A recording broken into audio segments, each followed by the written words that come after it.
کہ جن مسجدوں میں بدعقیدہ لوگوں کا رد نہیں ہوتا ہے ان مسجدوں کے اماموں کے پیچھے پڑی ہوئی نماز قبول ہی نہیں ہوتی، بنے متولی۔ حالانکہ سرکار علیہ السلام نے تو یہ فرمایا اذا اراد اللہ بعبد خیرا جعلہ قیم المسجد، اللہ تعالیٰ جس بندے کے ساتھ بھلائی کا ارادہ فرماتا ہے اس کو مسجد کا ذمہ دار بنا دیتا ہے۔ لیکن یہ عجیب بے وقوف ذمہ دار ہے، اللہ نے اتنا بڑا انعام دیا اور یہ اس پہ دھیان ہی نہیں دے رہا ہے۔ اب میں نے دعویٰ کیا ہے تو دلیل دے دوں، مسجدوں کے اندر جب امام رکھو تو پہلی شرط یہ رکھو حضرت ہمارے ہاں امامت تو کرو گے مگر شرط یہ ہے اگر مہینے میں 4 جمعے پڑھ رہے ہیں 2 جمعے آپ عمل پہ گفتگو کیجیے اور 2 جمعے آپ عقیدے پہ بولیے۔ وہابیوں کا رد کرنا ہمارے یہاں ضروری ہے، چکرالویوں کا رد ضروری ہے، بدعقیدہ کا رد ضروری ہے۔ وہ کہے کیوں تو کہنا ہمیں علامہ صاحب نے ایک حدیث سنائی ہے، کون علامہ عتیق الرحمان صاحب، یا اگر ان کا نام یاد نہ رہے تو کہنا بریلی سے شہزاد آیا تھا اس نے ایک حدیث سنائی ہے، آقا کریم علیہ السلام فرماتے ہیں اذا ظہرت الفتن اب البدع وسب اصحابی فلیظہر العالم علما فمن لم يفعل ذلك فعليه لعنۃ اللہ والملائکۃ والناس اجمعین ولا يقبل اللہ منہ صرفا ولا عدلا۔ آقا کریم علیہ السلام فرماتے ہیں اگر فتنے پیدا ہو، بدعتیں جنم لے، اگر نبی کو اپنے جیسا بشر کہا جائے، اب منبروں پر بیٹھ کر مولوی کو صرف نماز کے بارے ہی میں نہیں بولنا ہے، صرف زکوٰۃ ہی پر نہیں بولنا ہے، اس لیے کہ یہ عمل ہے اور قرآن کہتا ہے ان الذین آمنوا وعملوا الصالحات۔ عمل کا تذکرہ قرآن میں بعد میں آیا ہے، پہلے ایمان کا تذکرہ آیا ہے۔ پہلے آپ کھڑے ہو کر تقریر کیجئے اور کہیے جو نبی کو اپنے جیسا بشر کہتا ہے وہ جھوٹا ہے۔ ہمارا عقیدہ ہے نبی کی حقیقت نور ہے، سرکار بشر ہے مگر خیر البشر ہے اور ایسی پاکیزہ ذات ہے جس کے لیے بریلی کا امام کہتا ہے میں گدا تو بادشاہ بھر دے پیالہ نور کا، نور دل دونا تیرا دے ڈال صدقہ نور۔ سرکار علیہ السلام فرماتے فتنے پیدا ہو، بدعتیں جنم لیں، وَسُبَّ اصحابی، اور میرے صحابہ کو گالیاں دی جائیں۔ یہ نام نہاد مولائی، ان کو میں نے بمبئی میں دھراوی کی سرزمین پہ کہا تھا یہ مولائی نہیں، یہ پکے وبائی ہیں۔ جہاں جاتے ہیں عقیدے پر وبا آ جاتی ہے، مصیبت آ جاتی ہے، سمجھ گئے؟ مولائی در حقیقت شان مولائے کائنات بیان کرنے والے اور سچی محبت کرنے والا اگر کوئی ہے تو اسی کو مسلک اعلی حضرت کہا جاتا ہے اور اس کے ماننے والوں کو سچا سنی کہا جاتا ہے۔ توجہ ہے نا؟ سرکار نے ارشاد فرمایا میرے صحابہ کو گالیاں دی جائیں۔ حضور اگر گالیاں دی جا رہی ہیں تو مولوی صاحب اپنا منہ بند کر کے بیٹھے رہے، ان کو اپنی امامت بچانا ہے، ان کو اپنا مصلی بچانا ہے، ان کو اپنی نوکری بچانا ہے۔ سرکار علیہ السلام نے فرمایا وَسُبَّ اصحابی، اگر میرے صحابہ کو گالیاں دی جا رہی ہے فَلْيُظْهِرِ الْعَالِمُ عِلْمًا، تو عالم پر فرض ہے، اور یہ بھی بتا دوں یہ فرض کفایہ نہیں ہے، یہ فرض عین کے درجے میں ہے۔ فَلْيُظْهِرِ الْعَالِمُ عِلْمًا، عالم پر ضروری ہے اپنے علم کا اظہار کرے۔ اے میرے آقا اگر علم کا اظہار نہیں کرتا اس لیے کہ متولی نے کہہ دیا ہے بولنا نہیں، وہابی کے خلاف تقریر مت کرنا اس لیے کہ میرا داماد وہابی ہے، اور دیوبندی کے خلاف تقریر مت کرنا اس لیے کہ میرا چچا دیوبندی ہے۔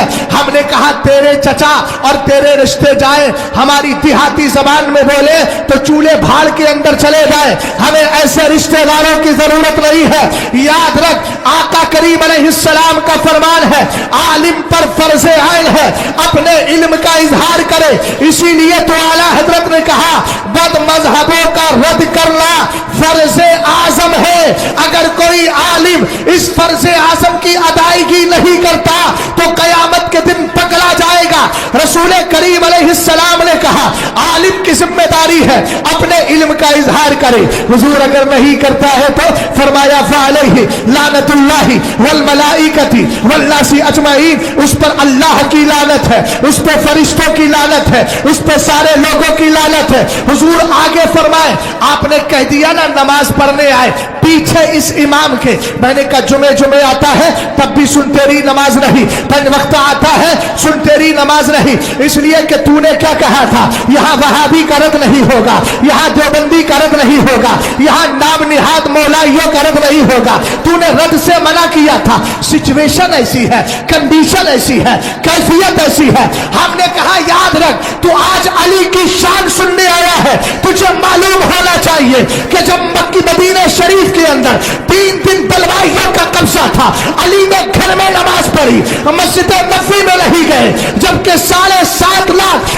नमाजों का सवाब आपको 3 दिन ल जाएंगे तो 7.5 लाख नमाजों का बज़ाहिर लॉस नजर आ रहा है, मगर अली ने फिर भी ना जाकर और ना जाकर हम अकीदत रखने वालों को यह बता दिया, मस्जिद बाद में देखना है, सफेद बाद में देखना है, मुसल्ला बाद में देखना है, पहले खड़े होने वाले इमाम को देख लेना। अगर इमाम तुम्हारे अकीदे का नहीं है, मस्जिद नबवी में भी खड़ा हो तो उसको मत देखना, मस्जिद बाद में देखना होती है, पहले मुस्तफा का आशिक देखना पड़ता है। रसूल करीम अलैहिस्सलाम ने फरमाया सुनो, उस पर अल्लाह की लानत, सारे फरिश्तों की लानत, सारे लोगों की लानत। किस पर? जो आलिम साहब रद नहीं करते, सबके साथ बैठ रहे, बड़की टोपी है, बड़के अल्लामा है, अल्लामा का टाइटल लगा है, लेकिन हाल क्या है? बोलना मत, सिचुएशन खराब है। और ये आजकल जो सिचुएशन के नाम पर इत्तिहाद किया है ना, इसने सबसे ज्यादा सुन्नियत का नुकसान करा है। नहीं समझते आप? मिसाल दे दूं, आपने देखा होगा कभी कभी सैलाब आता है, सैलाब, और सैलाब के साथ सारी चीजें बह करके आते हैं, पानी खत्म हो जाता है, गंदगी रह जाती है। ये जितने भी हालात का रोना रोकर सिचुएशन का नाम लेकर के इत्तिहाद के नाम पे चलते, एनआरसी सीए वगैरह के हालात जब चले थे तो सब ने देखा नहीं इत्तिहाद है, घरों में चलो, बेदारी लाएंगे, घरों में चलो, ये अल्लाह ने मुसीबत टाल दी। लेकिन उसके बाद उन खित्तों में जाओ जहां वहाबी और देवबंदी दोनों थे और सुन्नी मौलवी भी मिलकर के जा रहे थे, आज उनसे कहो कि भाई वहाबी अलग है, सुन्नी अलग है, तो वहां की आवाम कहती है मौलवियों का आपसी झगड़ा एनआरसी में सब साथ खड़े थे। होता है कि नहीं होता? नुकसान हो जाता है फिर। अब उसके बाद में झेलना पड़ता है किसको? आवाम को। आका करीम अलैहिस्सलाम ने पहले ही इरशाद फरमा दिया, उस पर अल्लाह की लानत, सारे फरिश्तों की लानत, सारे लोगों की लानत। आका अलैहिस्सलाम आगे का इरशाद फरमाते हैं, अब बद अकीदा के भाई बात ना करो, थोड़ा ध्यान से सुन लो, मुझे मालूम है आप मुझसे ज्यादा मालूमात रखते हो, लेकिन कम से कम सवाब की नियत ही से सुन लो, बातचीत मत करो, मैं बहुत दूर तक का भी देख लेता हूँ, इसलिए कि गौसे पाक का दीवाना होना, गौसे पाक तो इस तरह देखते हैं कायनात को, वो 70,000 को तकरीर सुनाते भी थे, 70,000 को देखते भी थे। मैं 70 लोग ना सही तो 7 लोग, 7 नहीं तो कम से कम 7 का आधा 3.5 लोगों को मैं भी एक वक्त में देख लेता हूं, इसलिए बात ना कीजिएगा, ध्यान से मेरी बात को सुने। और ये मेंबर वाले मेंबरान हजरात जो बैठे हैं, जरा ये भी पूरी बेदारी का मुजाहरा करें और मोहब्बत से बोले, सैयद साहब जरा प्यार से बोलिए सुभान अल्लाह, और प्यार से बोले, ऐ तक तक दीदम दम न कशीदम वाला मंजर नहीं चाहिए। हम अल्हम्दुलिल्लाह हमेशा डिस्चार्ज नहीं, हमेशा चार्ज रहते हैं, इसलिए कि हमें पता है हमें अपनी ताकत पर भरोसा नहीं, मुस्तफा की जात पे भरोसा। सुभान अल्लाह, सुभान अल्लाह। तवज्जो है, मस्जिद में आके नमाज पढ़ने के लिए खड़े हुए, कहा पीछे इस इमाम के। मुतवल्ली साहब थे मेरे पागल, पहले ही कह दिया था रद्द मत करना, बिल्कुल नहीं। हमने कहे तो कर ही नहीं रहा है, तो सरकार की हदीस बोली, वला यक़बलुल्लाहु मिन्हु सर्फ़न वला अदला, अल्लाह ना उसकी फर्ज कबूल करता है ना नफिल। क्या कहा मेरे नबी ने? क्या फरमाया? अल्लाह ताला उसकी फर्ज नमाज कबूल नहीं करता, नफिल की तो आप जानते हैं तदाई के साथ जमात जायज ही नहीं है, भीड़ भाड़ के साथ जायज ही नहीं है। तो आप फर्ज नमाज ही तो पढ़ने आते हो, बोलो यार, फर्ज नमाज ही तो पढ़ने आते हो। नागपुर के लोगों, नाक को हटा के कान लेकर के आ जाओ और पूरे कानपुर हो जाओ, ताकि पूरी तरीके से मेरी गुफ्तगू को सुनो। ध्यान से जरा मोहब्बत से बोलो सुभान अल्लाह, और प्यार से बोलो। सरकार अलैहिस्सलाम ने क्या फरमाया, अल्लाह ताला उसकी फर्ज नमाज कबूल नहीं करता। अब आप खड़े हो गए पीछे इस इमाम के, सरकार की हदीस कह रही है नमाज कबूल नहीं हो रही, आप कह रहे पीछे इस इमाम के, हुजूर कहते हैं नमाज कबूल नहीं हो रही, वो कह रहे पीछे इस इमाम के। तो मैंने कहा ऐसा इमाम लाया क्यों, और अगर इमाम लेकर के आया था सही तो इसमें इमाम का नहीं, इमाम तो बेचारा रद्द करता, लेकिन ऐसा मुतवल्ली बनाया क्यों जो खुद ही डूब गया और सारी मस्जिद के मुख्तदियों को लेके डूब रहा है, इमाम का भी खसारा कर रहा है। ऐसा शख्स मुतवल्ली बनने के काबिल नहीं, कमेटी का जिम्मेदार बनने के काबिल नहीं, ऐसों को हटाओ। और अल्हम्दुलिल्लाह मैंने अपनी कस्टडी में कानपुर के अंदर ये एक मुहिम चलाई थी, तंजीम जाल हक जो मेरी ही देख रेख में चलती है, अल्हम्दुलिल्लाह रब्बिल आलमीन। हमने कहा बच्चों से जाओ और जाकर मस्जिदों के मुतवल्लियों से मिलो, और मिलने के बाद कहो मस्जिदों में रद्द होगा, और जिसको हमने देखा कमजोर है, हमने कहा अब ऐसा करो मोहल्ले वालों को बताओ ये हदीस और कहो भैया नमाज कबूल नहीं हो रही है, तो काहे को 20,000 तनख्वाह देते हो, काहे को मस्जिद के अंदर इतना डेकोरेशन करते हो, काहे को इतना खर्च करते हो। लोगों की समझ में आया भी, ऐसों को अलग भी किया और इमाम से कहा कि रद्द करिए, आप भी अहद पैमान लीजिए।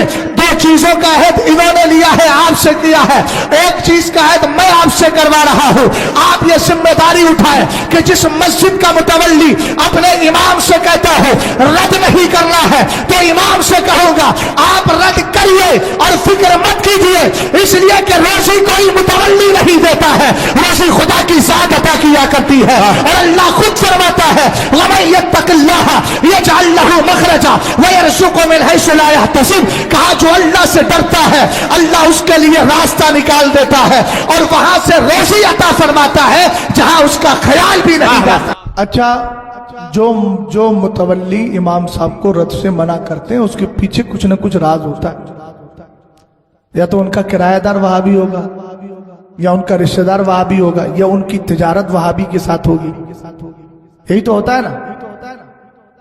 अब एक बात तो मैंने इधर से अर्ज कर दी, मौलाना इमरान साहब ने भी बड़ी अच्छी बात कही, जो सिलसिला खत्म हो जाता है। एक बात मैं आपसे पूछना चाहता हूं, सरकार अलैहिस्सलाम ने जब फतेह मक्का फरमा लिया था तो सरकार अलैहिस्सलाम ने हजरत अली को लेकर के भेजा था ना, और उसमें था या अय्युहल्लज़ीना आमनू इन्नमल मुशरिकूना नजसुन फला यक़रबुल मस्जिदल हराम बाद आमिहिम हादा व इन खिफ्तुम आइलतन फसौफ युग़नीकुमुल्लाहु मिन फ़ज़लिही इंशा इन्नल्लाह अलीमुन हकीम। 10वें पारे में सूरह तौबा की तिलावत करें, समझ गए आप। अल्हम्दुलिल्लाह मैं भी पढ़ता हूं तरावी में, अगरचे मुझे इस वजह से मौका नहीं मिल पाता, लेकिन मेरा आज 15वां पारा था। क्या किया जाए, जिम्मेदारी चारों तरफ की है। अब वो तो नहीं हो पाएगा कि एक महीने कहीं रह करके कुछ करें, समझ गए आप। लेकिन अल्लाह का फजल है, पढ़ता हूं इसीलिए पढ़ता हूं ताकि कुरान याद रहे। कुरान का याद रखना बहुत जरूरी है, ताकि कयामत के दिन वो फजीलत मिल जाए और अल्लाह की बारगाह से यह हुक्म हो जाए इक़रा वर्का वरत्तिल। कुरान कहता, सरकार इरशाद फरमाते हैं ना कि खारी से कहा जाएगा पढ़, और जन्नत का दर्जा चढ़, सीढ़ी चढ़, और तू आहिस्ता आहिस्ता पढ़, ठहर ठहर के पढ़, वो पढ़ता जाएगा। फयुज़ादु बिकुल्लि हसनत फयुज़ादु बिकुल्लि आयतिन हसना, और हर आयत के बदले में एक नेकी बढ़ा दी जाएगी। तो मैं तो इस फजीलत के लिए अल्हम्दुलिल्लाह याद करता हूं ताकि ये बाकी रहे, बाकी तो अल्लाह ताला करम फरमाने वाला है। मैं अर्ज क्या कर रहा था, कुरान ने कहा ऐ मुशरिको, ऐ ईमान वालो, मुशरिकीन नापाक हैं। अब एक बात मुझे बताइएगा, बड़े सादा अंदाज में समझा रहा हूं, हालांकि मेरा जो सुर है तकरीर करने का उसमें जाऊंगा तो बात ना बैठे, आपके जहनो दिमाग में बैठ ना सके तो मजा नहीं आएगा। मैं इसको तकरीर नहीं बल्कि इसको एक दर्स समझता हूं, सबक।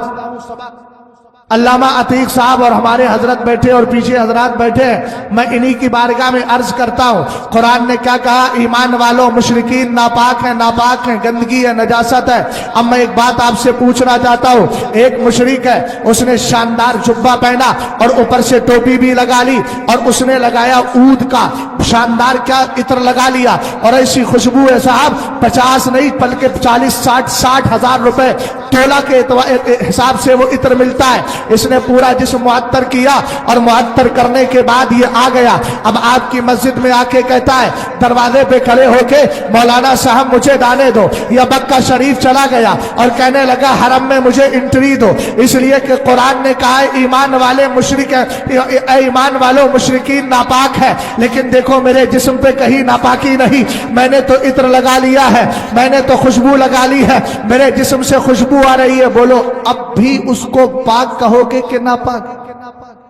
اس کا مطلب یہ ہے کہ ناپاکی سے مراد یہاں عقیدے کی ناپاکی۔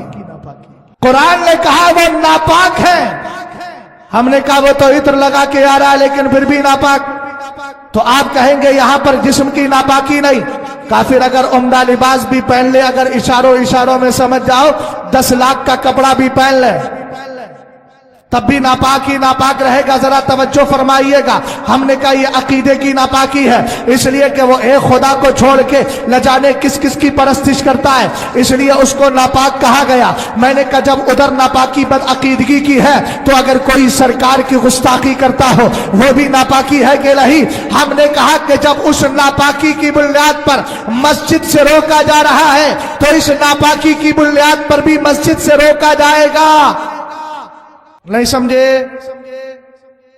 اگر خدا کو کوئی ایک نہیں مانتا تو ناپاک ہے، اور سرکار کی گستاخی کرتا ہے تو ناپاکی دونوں برابر۔ اور جب دونوں برابر ہے قاری صاحب تو پوسٹر بعد میں دیکھیں گے، پہلے ادھر دیکھ لیں۔ اردو کو دوبارہ مطالعہ کرنے کی ضرورت نہیں ہے، وہ جس وقت چاہیں گے اس وقت پڑھ لیں گے، ایسا نہیں کہ پہلے سے عبارت دیکھنا ہے پھر اعلان کرنا ہے۔ قاری صاحب عبارت دیکھ رہے ہیں کہ مجھے اعلان کرنا ہے تاکہ صحیح پڑھ لوں، ایسا کچھ نہیں ہے۔ اب تھوڑا دھیان سے سن لیجیے، ناپاکی دونوں ایک طرح کی ہو گئی نا۔ سرکار علیہ السلام پر اترنے والا قرآن کہتا ہے ان کو مسجد کے قریب مت آنے دو، اور ادھر بھی کہا جائے گا ان کو مسجد کے قریب مت آنے دو۔ اب وہ متولی جو یہ کہتے ہیں بھیا رد مت کرنا، اس لیے کہ ایسا نہ ہو کہ ہماری تجارت بند ہو جائے، ہمارا مال بند ہو جائے، تو قرآن نے اس کا بھی جواب دیا، وَإِنْ خِفْتُمْ عَيْلَةً فَسَوْفَ يُغْنِيكُمُ اللَّهُ مِنْ فَضْلِهِ إِنْ شَاءَ۔ کہا کہ سنو تمہیں اس کا کچھ ڈر نہیں رکھنا چاہیے، اگر بدعقیدہ کا رد کریں گے کاروبار بند کر دے گا، ہماری دکان پہ نہیں آئے گا، ہماری دکان نہیں چلے گی تو غربت آ جائے گی۔ قرآن کہتا ہے سنو، اگر تمہیں غربت کا اندیشہ ہے، بھائی ذرا دھیان سے سن میری بات کو، ادھر ادھر توجہ کرنے کی ضرورت نہیں۔ قرآن نے کہا اگر تمہیں غربت کا، مفلسی کا، اگر فقیر ہونے کا، محتاج ہونے کا اندیشہ ہو تو اس اندیشوں کو نکال دو، ان قریب اللہ چاہے گا تمہیں مالدار کر دے گا، اس لیے کہ مالداری اور مال کوئی وہابی نہیں دیتا ہے بلکہ وہاب عطا کیا کرتا ہے، رب قدیر ہمیں دیتا ہے۔ اس لیے یاد رکھنا، ہمیں ان کی دوستی میں اپنے عقیدے کو خراب نہیں کرنا ہے، بلکہ امام احمد رضا خان کی زبان میں کہنا ہے دشمن احمد پہ شدت کیجیے، ملحدوں کی کیا مربت کیجیے، غیظ میں چل جائے بے دینوں کے دل یا رسول اللہ کی کثرت۔ نعرہ تکبیر، نعرہ رسالت، مسلک اعلی حضرت۔